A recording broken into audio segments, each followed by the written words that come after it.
Hello, ഇന്ന് ഞാൻ വന്നിരിക്കുന്നത് ഗോതമ്പ് പൊടി വെച്ചിട്ട് എങ്ങനെ നല്ല പഫി ആയിട്ട് സോഫ്റ്റ് ആയിട്ടുള്ള പൂരി ഉണ്ടാക്കാമെന്നാണ്. വെറും ഗോതമ്പ് പൊടിയല്ല കേട്ടോ, നമ്മുടെ റേഷൻ കടയിൽ നിന്ന് കിട്ടുന്ന നമ്മുടെ സ്വന്തം ഗോതമ്പ് പൊടിയാണ്. അപ്പോൾ അതിന് വേണ്ടിയിട്ട് എങ്ങനെയാണ് ചെയ്യുന്നതെന്ന് ഞാൻ കാണിച്ചു തരാം. ആവശ്യത്തിനുള്ള ഗോതമ്പ് പൊടി ഞാനിവിടെ ഒരു 2 കപ്പ് ഗോതമ്പ് പൊടിയാണ് എടുത്തിരിക്കുന്നത്. അത് നന്നായിട്ട് അരിച്ചെടുക്കണം. ഓക്കെ, എന്നാലാണ് അതിനകത്തുള്ള അഴുക്കൊക്കെ പോവുള്ളൂ. അപ്പോൾ അത് നന്നായിട്ട് ഒരു അരിപ്പക്കൊട്ട വെച്ച് നന്നായിട്ട് അരിച്ചെടുത്തതിന് ശേഷം അതിൻ്റെ കൊറ്റനൊക്കെ കാട്ടിക്കളയുക. ഞാൻ ഈ സ്ക്രീനിൽ കാണിക്കുന്ന പോലെ നന്നായിട്ട് അരിച്ചെടുക്കുക. ഒരുപാട് നേരം ഇട്ട് ഈ ഒരു കളറിൽ കാണുന്ന ഒരു ബ്രൗൺ കളറായിരിക്കും അതിൻ്റെ വേസ്റ്റ്. അപ്പോൾ അത് കണ്ടു തുടങ്ങിക്കഴിഞ്ഞാൽ പിന്നെ ഇട്ട് അരിക്കാൻ നിൽക്കരുത്, അല്ലെങ്കിൽ ആ വേസ്റ്റും ഇതിനകത്തോട്ട് പെട്ടെന്ന് വീഴും. തരിതരിയായിട്ടുള്ള പൊടിയായതുകൊണ്ട് വീഴാൻ സാധ്യതയുണ്ട്. അത് നന്നായിട്ട് അരിച്ചെടുത്ത് നല്ല സോഫ്റ്റായിട്ടിരിക്കും അപ്പോൾ പൊടി. അതിനുശേഷം നമുക്ക് ആവശ്യത്തിനുള്ള ഉപ്പിടുക. ഞാനിവിടെ ഒരു പിഞ്ച് ഓഫ് ഉപ്പാണ് ഇടുന്നത്. ആവശ്യത്തിന് അനുസരിച്ചിട്ട് ഉപ്പിട്ട് വെള്ളം ഒഴിച്ച് കൊടുത്തുകൊണ്ട് മിക്സ് ചെയ്യുക. ഇവിടെ ഇപ്പോൾ 2.5 കപ്പ് ഗോതമ്പ് പൊടിക്ക് 1 കപ്പ് വെള്ളം മതി. അപ്പോൾ അത് മൊത്തത്തിൽ ഒഴിച്ചിട്ട് മിക്സ് ചെയ്യാൻ നിൽക്കരുത്.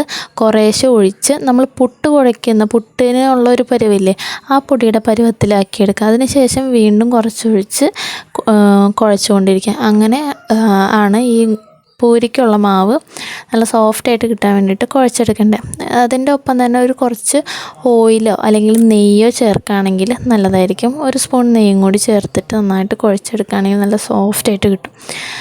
അങ്ങനെ ഞാനിവിടെ നന്നായിട്ട് പരത്തി കുഴച്ചെടുത്തിട്ടുണ്ട്.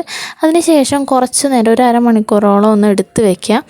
അത് കഴിഞ്ഞിട്ട് കുഞ്ഞു കുഞ്ഞു ബോൾസുകളാക്കിയിട്ട് പരത്താൻ നേരത്ത് ശ്രദ്ധിക്കേണ്ട കാര്യം എന്താണെന്ന് വെച്ചാൽ, വളരെ കുറച്ച് പൊടി നമ്മൾ പരത്താൻ വേണ്ടിയിട്ട് ഉപയോഗിക്കാൻ പാടുള്ളൂ. അതിൻ്റെ മുകളിൽ നമ്മൾ ആ ഒരു ഒട്ടിപ്പിടുത്തം നിൽക്കാനായിട്ട് നമ്മൾ പൊടിയിടില്ലേ, അത് ഭയങ്കര കുറച്ചേ ഇടാൻ പാടുള്ളൂ. അതുപോലെ ഒരുപാട് സോഫ്റ്റായിട്ട് തിന്നായിട്ട് കട്ടി കുറച്ച് പരത്തരുത്.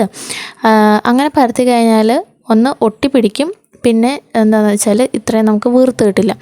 ഓക്കെ, അപ്പോൾ നമ്മൾ ഇത്രയും കഷ്ടപ്പെട്ട് മാവ് കുഴച്ചതൊക്കെ വെറുതെ ആയിപ്പോവും. അപ്പോൾ കുറച്ച് കട്ടിയിൽ ബോൾസ് ഉണ്ടാക്കിയിട്ട് കുറച്ച് കട്ടിയിൽ പരത്തിയെടുക്കണം. എന്നിട്ട് നല്ലോണം എണ്ണ ചൂടായതിന് ശേഷം മാത്രം, ഫ്ലെയിം നല്ലോണം കൂട്ടിയിട്ട് ചൂടായതിന് ശേഷം മാത്രം നമ്മൾ പരത്തി വെച്ചിരിക്കുന്ന മാവ് എടുത്ത് എണ്ണയിലോട്ട് ഇടാം. നല്ലോണം ചൂടായതിന് ശേഷം മാത്രം ഇടാൻ പാടുള്ളൂ, അല്ലെങ്കിൽ അത് പൊന്തി വരില്ല, നല്ല കട്ടിയുള്ള കഷ്ണമായിട്ടിരിക്കുള്ളൂ. ഓക്കെ, അപ്പം അങ്ങനെ വേണം നമ്മൾ പൂരി ഉണ്ടാക്കാനായിട്ട്. ഇത് എല്ലാവരും ഉറപ്പായിട്ടും ട്രൈ ചെയ്ത് നോക്കണം. നല്ല ടേസ്റ്റാണ്. നമ്മൾ പപ്പടം വറുക്കുന്ന പോലെ പൊന്തി വരും. അടിപൊളി ടേസ്റ്റാണ്. എല്ലാവരും ട്രൈ ചെയ്യണം. So thanks for watching. Bye bye.